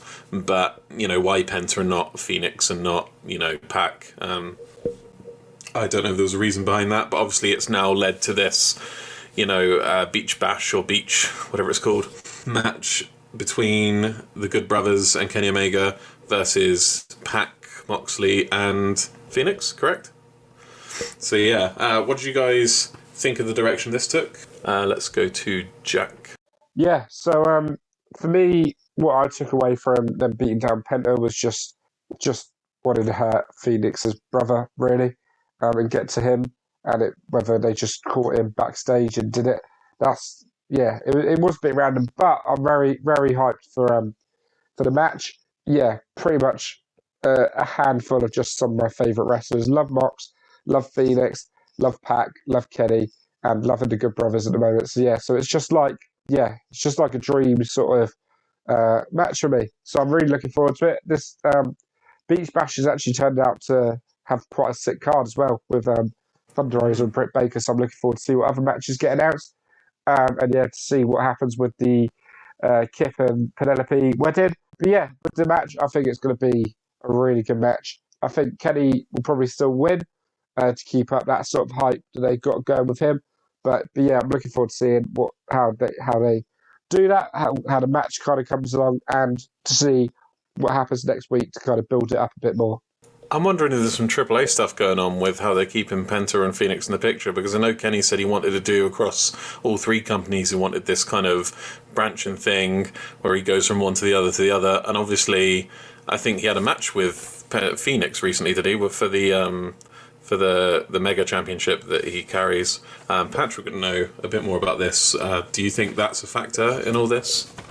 Yeah, I was also thinking about that already. It was quite weird that they attacked Penta for no reason at all. Until now, we will know it later, hopefully. That's why I even thought maybe he's injured, or maybe there's a AAA crossover thing going on. Do you know what I mean? I don't know if you guys noticed it. I was watching it again. It also looked weird. It didn't look like it was Penta who got beat up. Somebody with a mask on it. So some people online wrote it also. So it also looked to me like it wasn't him. They also never that'd be like a cool twist. Yeah, that it didn't look like Penta. Didn't look like Chris Jericho as Penta.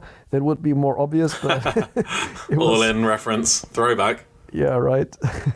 But yeah, that looked a little weird. But yeah, let's see what the match build up will be like. This is also what I said before with the Eddie Kingston versus Lance Archer match. If it has something to do there, I don't know. We'll just see it. Looking forward to it. Eddie Kingston versus Lance Archer, as well as the Beach Break match, and yeah.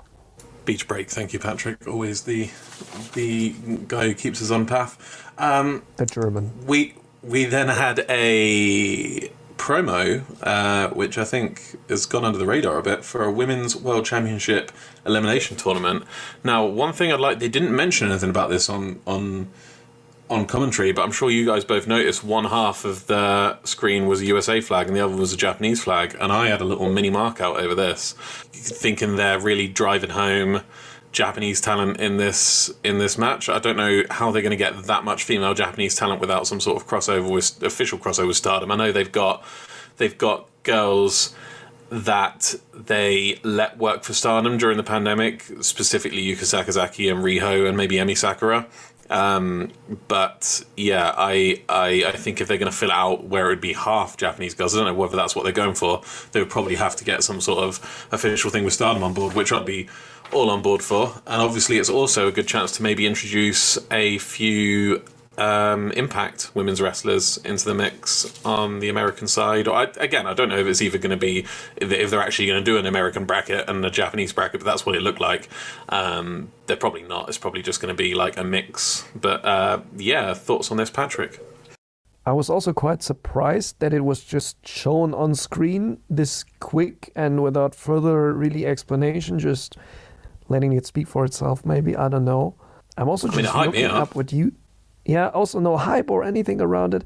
Just looking up if there's on Wikipedia a women's division thing for Impact Wrestling, because I'm also curious if there were Japanese or like Yoshi wrestlers in Impact before or had a relationship with them, because then it would make sense then also. How big was the bracket? I don't know how big the bracket was. I think it was quite like, big. It was quite big. Yeah, like best of 16. Yeah, it looked like it had quarterfinals on both sides. It said it looked like it had eight each side. Yeah, so it's a 16 overall. You know, it's just left Impact as well, don't you, Patrick? Oh no, well, Taya Valkyrie's contract's up with Impact. Right. She in the most. I mean, we could talk about this in the less important show section, but I think it's probably more relevant right now. Impact had They had a segment where one of the big guys from, I think they're called like Triple XL or something, like, which is just it's Ace Romero and another fat guy, and it was, I think, Johnny Bravo or something like that, and he had a wedding with Rosemary and he got shot or something, and it was like who shot him, like a who done it kind of storyline. And it turns out Taya Valkyrie done it, so she has been carted off to jail, and that is her exit from Impact. And Tommy Dreamer said something quite interesting. He said, hopefully for her sake she ends up at the Jacksonville Penitentiary and not the Stanford Correctional Institute, which is a reference to saying, obviously, hopefully she ends up at AEW and not at WWE.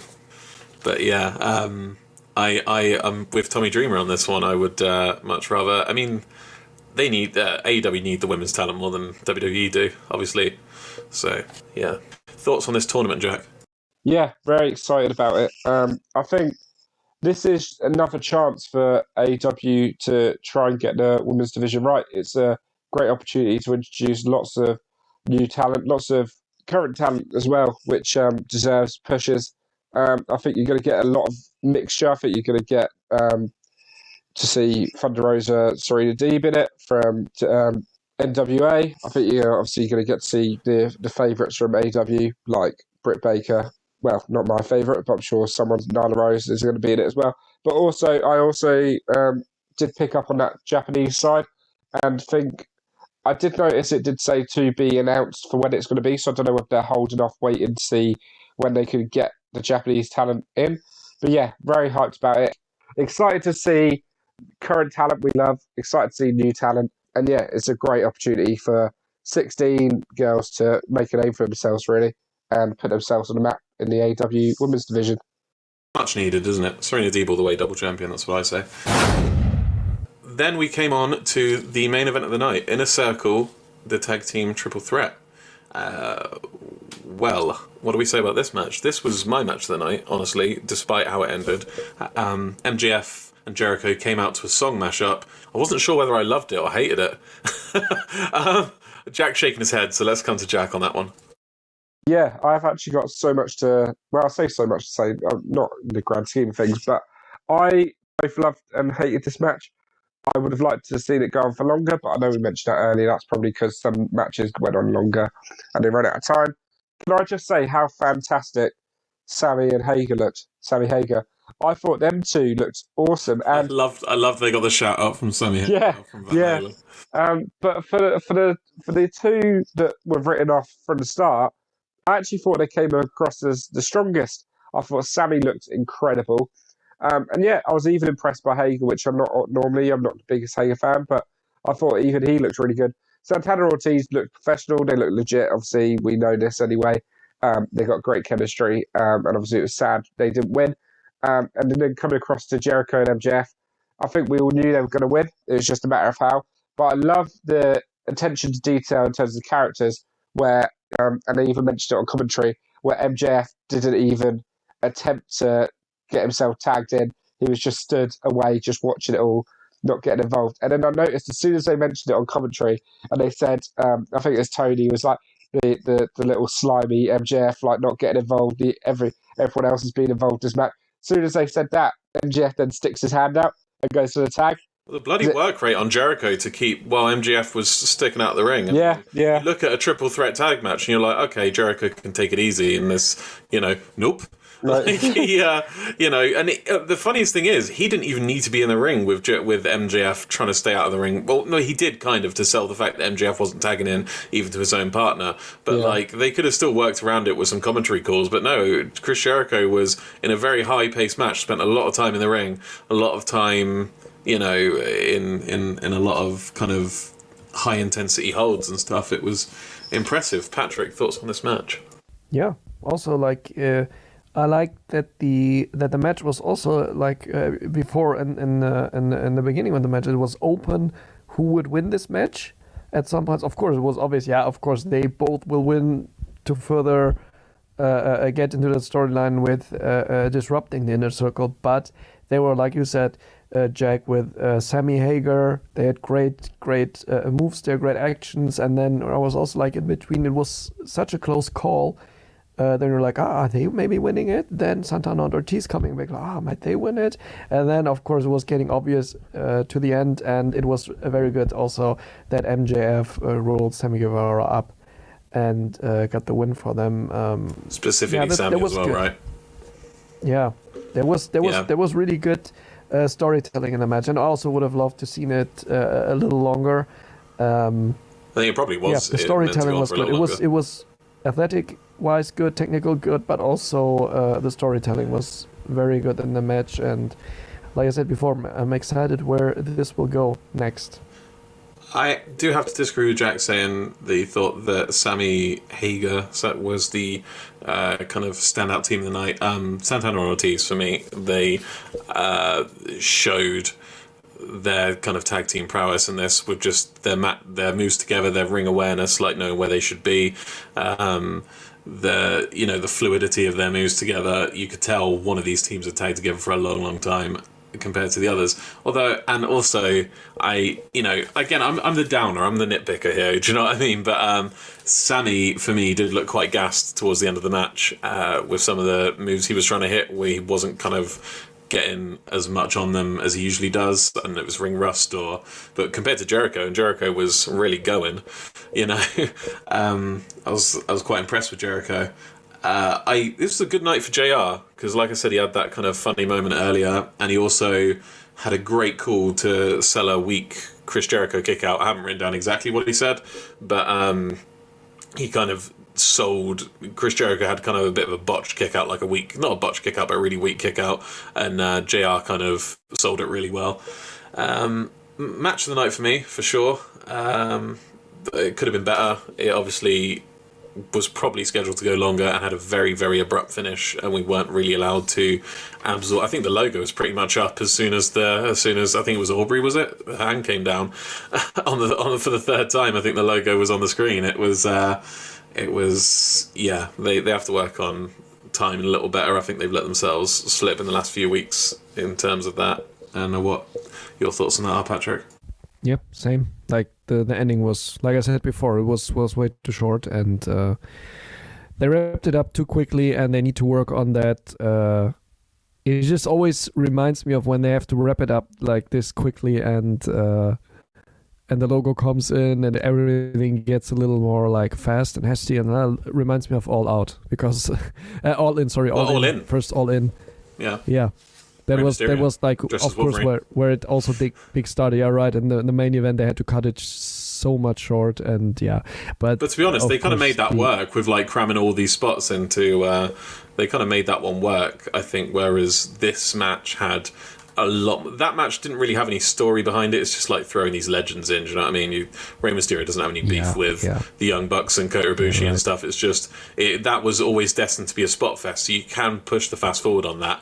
Do you know what I mean? And just cut out and just have it as an all 180 miles an hour match. Do you know what I mean? But with the other one, there was a story to tell here, so they couldn't really do that for this one. And we got what we got. But they told the story. Yeah.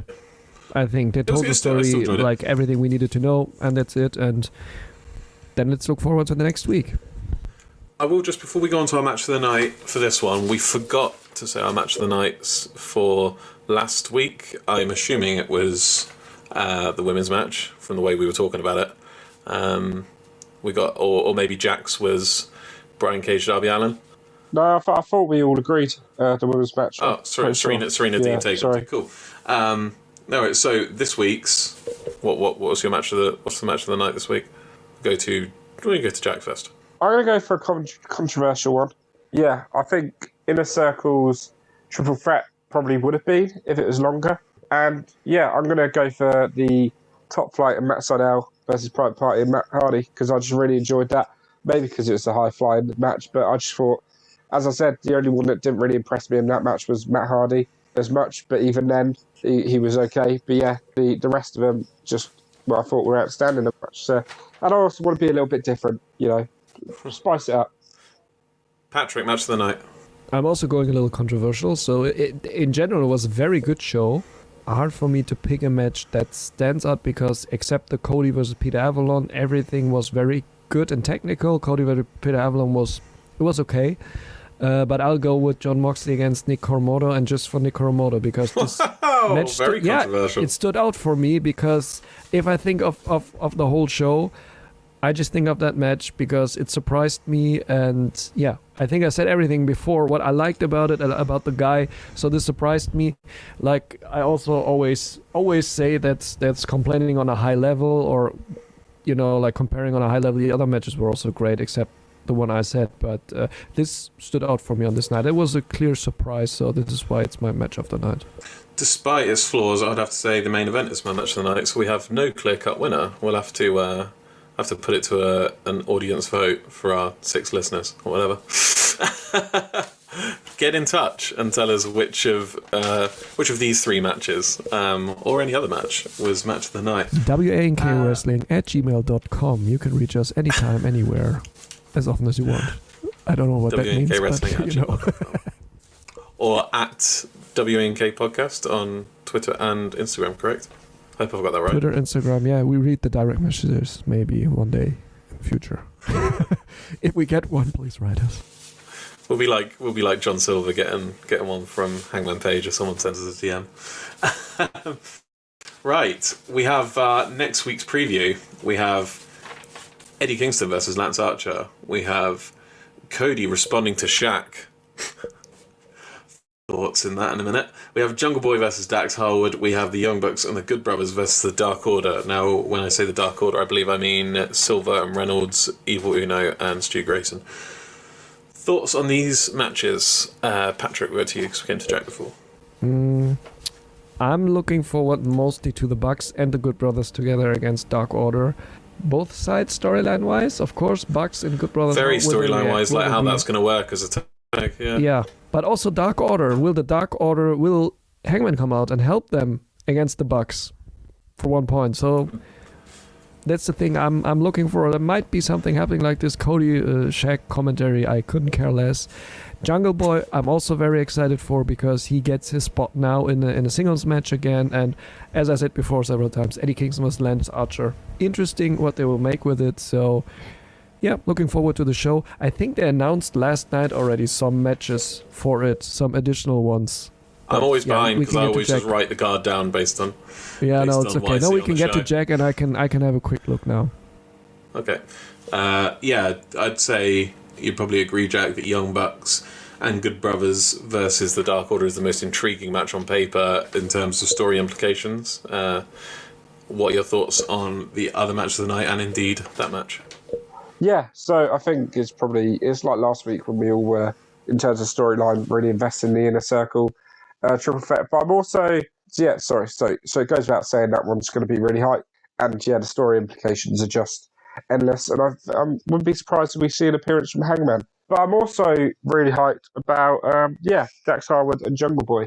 Been really getting into Jungle Boy recently.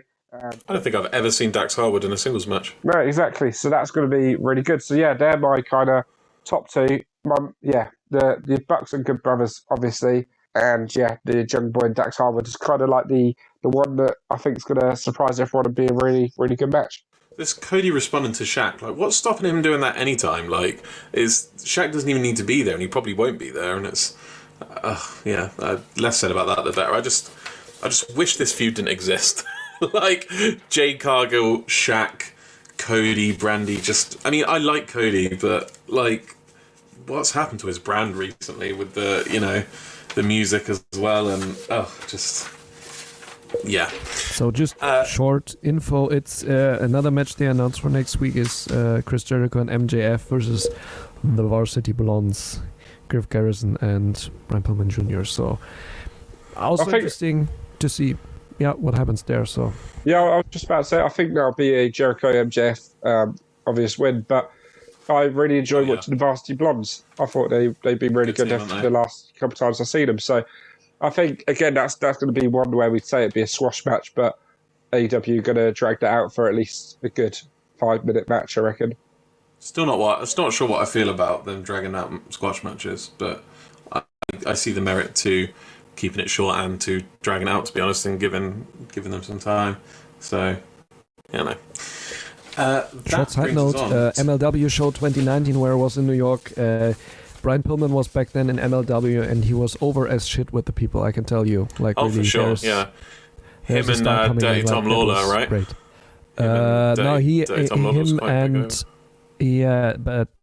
Tom Lawler was also quite popular. LA Park was also quite popular for some reason. Yeah. I was never a big WCW guy, but yeah, the people were over with him. Obviously, also Penta and Phoenix were on that event, but Brian Pillman stood out for me definitely from a thing. And MJF was also there. Was really nice crowd interaction. I was just face to face with him at one point, so that was quite funny, I can tell you. Yeah.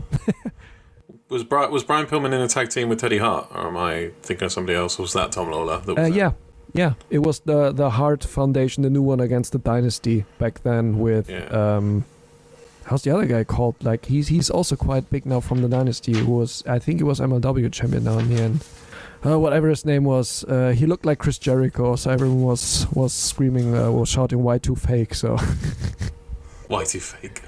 Well, talking about MLW brings us on to our next segment, which is called Less Important Shows. That's my jingle that I'm going to replace with a professionally recorded one at some point, but I'm just going to sing it until I do. This is where we talk about less important shows that aren't AEW, but still relevant. Obviously, the natural starting point is Hard to Kill. What other matches? I know I had to push you guys to watch any at all. But what other matches from Hard to Kill did you watch aside from the main event, Jack? You didn't have to push me. I was going to watch it anyway. What are you on about? I had to push Patrick. But what matches were I looking forward to? I think I was always going to watch the ones which you ended up recommending. I really enjoyed the Sami Callihan match. It was good, wasn't it? Yeah, that was just that's a me kind of match. If I can provide some backstory to this, they probably touched on it a little bit, but this match has been years in the making now. I think it literally must have been at least 2 years ago that essentially what happened was Sami put a chair over like Eddie's neck, and the idea of him was to hit the chair with a baseball bat, and it would be just like a broken neck spot or whatever, completely kayfabe, completely fake. Sami botched it and brought the baseball bat right down onto Eddie. Nearly lost his eye. I think he had to have like some surgery or something. It kind of took the wrestling world by storm, and it was brutal. And the pictures out of that were like he had his face caved in. It was horrific. And I remember this is also around the time that Sami Callihan was on New Japan and got himself kicked off because he kept licking people's faces. So at this point, people were like, yeah, this dude is just like super unprofessional. Like this guy shouldn't. He's not a safe worker. He doesn't respect, anyone, anything. And he's turned it to his advantage, to be fair. Like he's gone from this guy that was like, he easily could have, and 9 times out of 10, with guys like that and spots like that, it does go to just like unsafe worker, blackballing. You know what I mean? But Sami's really turned it to his advantage, and he is just this dirty, horrible bastard. And that match was just the perfect blow off to it. It was emotional. It was storytelling. It's what wrestling's about, I think. I assume you watched it as well, Patrick? Not yet. Still on my watch list. I just watched okay. Just the main event, but I saw a little bit of it while skipping through it, so I still need to watch that now. You telling me that because I like a good old school hardcore wrestling match. It's a good match. He pulls it off perfectly. Just speaking a little earlier about the MLW show, I saw him also at the MLW show. That was such a great, when you think now in retrospective, such a great roster which was on the show, and also Sami Callihan. Being there before the show, we were there like early, like I don't know, half an hour before the show started or so, and Sami Callihan was just walking by me and just putting some of his weapons under the ring, placing them everywhere and just getting out again. I was like, so that's how they get under the ring. Cool, so. Yeah, right. That's the way. Okay, there's no one hiding it. Like, yeah, but I'm looking forward to it. Like what you guys said and what I saw so far. Let's see. I'm going to make a call here, seeing as that rivalry seems to be over now. And as Jack said, there does seem to be maybe another Kenny-Mox match coming, but Mox can't win it, Kenny, but he also can't be made to look weak. Sami Callihan getting involved and feuding with Mox. They both kind of need programs now. There's this, they can do it. Why don't they do it? There's a history. It will be absolutely brutal and like horrifically violent. I don't know whether it will happen at the beach thing or whether, as Jack said, maybe there'll be a 1v1 match once again between Jon Moxley and Kenny Omega at Revolution. But that's where I see it going. I see Jon Moxley, Sami Callihan. Spectre is haunting the wrestling world at the moment, waiting to strike. Other matches we saw. I think Ethan Page has gone to WWE now, and the way they wrote him out. Did you saw this match, Jack? It was like a 4-minute cinematic match. It was so random. It was hilarious, though. It was like an old school... Okay, so I'll try and describe this to Patrick, who hasn't seen it, as best I can. Ethan Page faced his alter ego, the Karate Man, in like an 80s kind of kung fu B film or something, and it ended with the Karate Man tearing out Ethan Page's heart. So I think Ethan Page in the Impact universe is now dead. And this is facilitating, I believe Ethan Page is signed for WWE, so I believe that's where he's going. I will give it to them. Impact write people off of TV in the most ridiculous ways, like Ethan Page having his heart torn out by his alter ego, Taya Valkyrie shooting someone at a wedding and going to jail. Like, I love it. Did you watch the X Division title match, Jack? The triple threat? I did, yeah. I watched the X Division title match, the Ethan Page cinematic match, the Sami Callihan match, and the main event they would have fought, and the brief little Matt Cardona. Yeah. Yeah. You pop for that? Pop for Cardona showing up? Even as and when he pleases? I saw it, I think, on social, so I knew it was happening before I then watched it, which is why I specifically went to that bit to watch it. But no, I like Matt Cardona, and I was a bit upset we didn't really get to see him too much in AEW, so yeah. Any chance? Well, even the announcers on Impact they said he's not specifically here, he's not signed, he just shows up where he wants, you know? So there's every chance we'll see him back in AEW. He's not necessarily signed a contract for Impact, and even if he has signed a contract for Impact, you know, there's nothing stopping him showing up at AEW. The X Division title match, it seemed like very your type of match when I was watching it. I really rate Chris Bay, if you remembered him. So the storylines of this match was Rohit Raju was the X Division champion, and then he told TJP, you'll know TJP, Patrick, from WWE fame, from Cruiserweight Classic fame.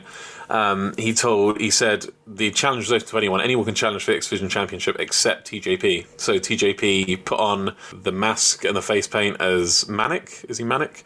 And and then won the X Division title from him. And like, there's this whole thing where no one can technically prove it's TJP, but it obviously is because he's got the tattoos and stuff. And like Matt Stryker on commentary will be saying, just keep calling him TJP. And D'Lo Brown is like, you can't say that, you don't know. it's quite funny. But yeah, Chris Bay, I think, is a future star. He is one to watch. Good match for you, Jack, yeah? Yeah, as you said, it's a very me match. I enjoyed it. It was the first one I watched of Hard to Kill, and it was good for me. Good introduction. Yeah, it was, and I'd be looking forward to seeing more of them three. I enjoyed them all. Last match from less important shows, I recommended to the group, based on Kurt Angle's recommendation, actually, that we watch Cesaro versus Daniel Bryan from SmackDown. As Kurt Angle said, it reminded him of his matches with Chris Benoit from back in the day. Did you watch it, Patrick? Also not yet. We'll leave Patrick out again. Yeah, that's fine. Well, Patrick can be a week behind, and next week we'll come to him about his opinions on Hard to Kill and this match. Guys, did you see that? Oh my god! Jack, what was your thoughts about the bit where Cesaro took off in a spaceship and left planet Earth? No, I'm joking. I feel like Patrick's missed out on something insane. No, good match, right? This is more of a technical match, but. Yeah, no, I enjoyed it. I've not watched any WWE for a while, so yeah. But I always enjoy both of these guys' matches, and yeah. So underrated, Cesaro. Cesaro's the most underrated guy in wrestling, I think. Underutilized guy. Yeah, I thought. I thought it was a good match. I enjoyed it. I can see why you picked it out because on WWE there's not too many great matches. But yeah, I enjoyed it, and for WWE it wasn't bad. Patrick, I might be able to pull you into the discussion here. I always think that Daniel Bryan, they must be treating him with kid gloves and really carefully, because I never hear about him in big kind of positions anymore. Like, I mean, he had that run where he had like the eco-friendly title and the thing with Kofi Kingston, but other than that, I feel like you've got a guy like Daniel Bryan, who's probably one of the guys, I could probably count on two hands the amount of guys that are still active in wrestling who would go into a Hall of Fame I'd create tomorrow. Daniel Bryan's one of them. You've got a guy like Daniel Bryan, like, use him, right? And in this match, Cesaro hit a kind of modified superplex on him, so he's taking bumps. So they're not treating him. Why is he not? I mean, you probably watch a bit more WWE than I do. Why is he not in every fucking WrestleMania main event? I'm also not watching that much WWE anymore. Like, really. Yeah, I'm just mostly. I mean, maybe this is one of the reasons why. I mean, Patrick's really good for this. This kind of thing is the reason why. Yeah. That definitely. That's one of the reasons why. Also, they didn't. Also, with the eco-friendly world title, they made it nice. It was a nice idea, but like creatively, they are like so far behind and didn't bring up anything good in the last I don't know how many years. Yeah, and also Cesaro completely underutilized. Like, this guy, he now turned 40. You don't see it at all. He is so good. He has been so good, like, ever. And I'm just really, really mad at it because also the crowd always responded to him. They always wanted to see him. Cesaro section. People loved. Cesaro's section. People loved him together with Sheamus. In the really that was actually a really good build up to this tag team, and the bar was great. We don't set the bar, we are the bar. Right. What a great catchsrise, really! And Fantastic, you believe these guys? They are. I never liked Sheamus, and I never liked Sheamus, but because I always saw him as this company-made guy. He was Triple H's protege. He was very sports entertainment style. Never liked him until the bar. Do you know what I mean? And then the bar came along. I was like, oh, this is legit. I loved it. I mean, it probably helped that he had the Liverpool patch on his jacket as well. But everything Cesaro does is gold. I even liked him in the Real American stuff with future Jake Hager, formerly Jack Swagger, because he wasn't American. It was brilliant. Underutilized, like you say. And just want to touch on one thing you said there, the Daniel Bryan eco-friendly thing. Always made me laugh that Vince thought that was a heel gimmick. Thought that Daniel Bryan was the heel because he wanted to save the environment. That just shows you Vince's politics all over, right? Old white man, that's what you can say about it. One last thing in terms of less important shows, I did see that Bayley now has a new Oprah-style talk show, which is, the timing on that's quite convenient, wouldn't you say, with last week's and Dr. Britt, because the funny thing is, they had a lot of accusations that Britt Baker stole Bayley's gimmick with the role model thing, because Bayley, I think, called herself the role model a few weeks before, but now Bayley's coming out a week after... or around the same time, but definitely after, because she had it on Dark that whole time, doing pretty much the same thing as the waiting room, like a kind of Oprah chat style thing. And Bailey's one's called something terrible. It's called Ding Dong or something. Or something like that, like someone ringing a doorbell, like Ding Dong or something like that, I believe. I mean, you guys won't have watched this, but that's just me keeping you in the know. Anyway. Britt Baker lives in Bailey's head rent-free.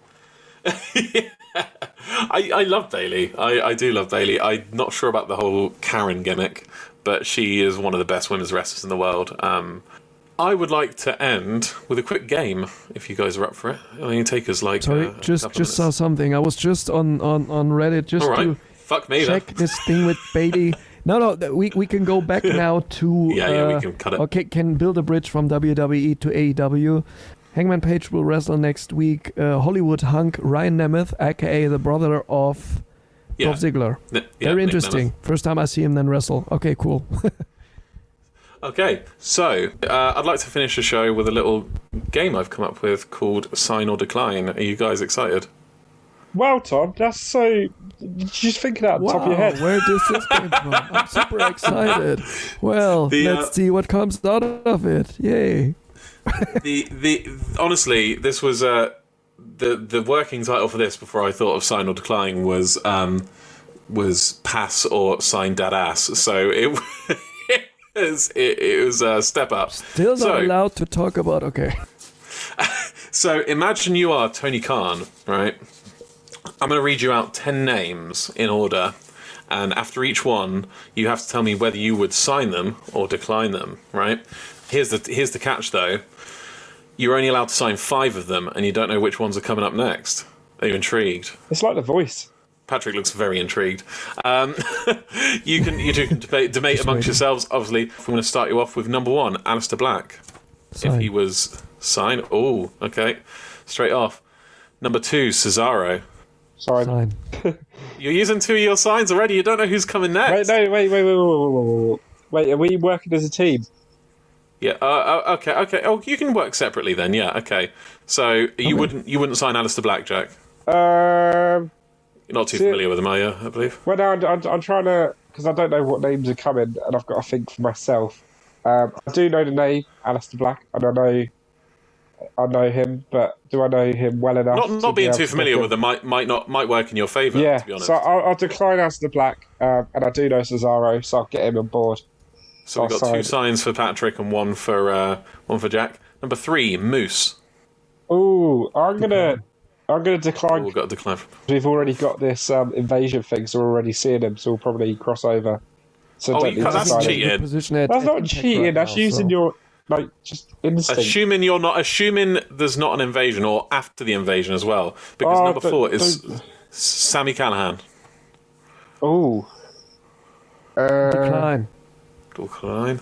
Yeah, I'll decline as well. Okay. Number Wouldn't fit into 5. the roster to me personally. So These a lot of these are based on like. So this one might seem a bit out of place, but a lot of these are based on like connections to AEW, and this one will be through a very tight friendship with Cody and the fact that he did use AEW to leverage his contract before. Number 5, Randy Orton. Oh yes, I'd get him involved. You're both saying sign. Yeah. Oh no, decline from Patrick. Okay, so Patrick so far. For me, he's over. Like everything is not he is over in a way that he's super good. For me, his gimmick and everything is out of date, and I liked him, but I think his time is over. If he reinvents himself, has he ever had his at one point?